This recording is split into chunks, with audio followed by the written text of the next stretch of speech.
the end of the United Democratic Alliance led by the UDP in the Khasi Hills Autonomous District Council today has called for a mixed reaction from MDCs of both the NPP and the Congress parties, as well as from its outgoing Chief Executive Member Titostarwell Chyne. Schedule natharala dadai bomdan ka schedule ngamtip la chai ke jet panriu jungi la chai ke dok cham jungi ibu ya dela da kadon ke no ka parti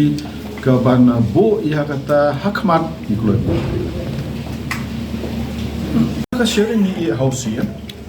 marni ni don rumot ke maki ni don khadar rumot ni ka ching start jong CM designated sia Hendai lada nimdon neng idon hapor ngina cooperation banpek bak dis council ka six schedule jungi namar ngatrai ni te par khoi ke ji corridor ke jing pongsan ka six schedule ngatrai ni apek ya kata ki interest jo ke benriu jo khndo ka shap jo gariti ke dostur jungi bat khamtam ka wani shat kim tam menta kanwan ka amendment six schedule lada dan ka kanwan ka amendment ka berkata yakini tana so milashat kelai je benriu khndo ka shap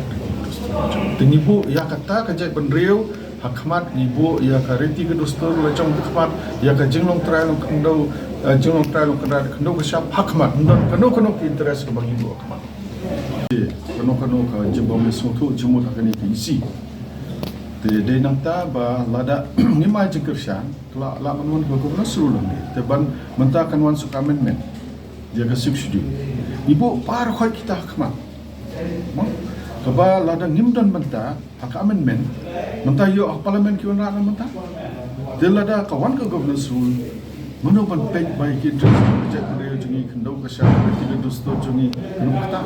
alor kita ki nongrem ni sim bangi dei banai jingkar shan ba lada ki wana ek amendment apo parlimen ni ka six schedule ni ne dan menta banai jumot ek bangi so ya hap in kershan ki bang nim so ya hap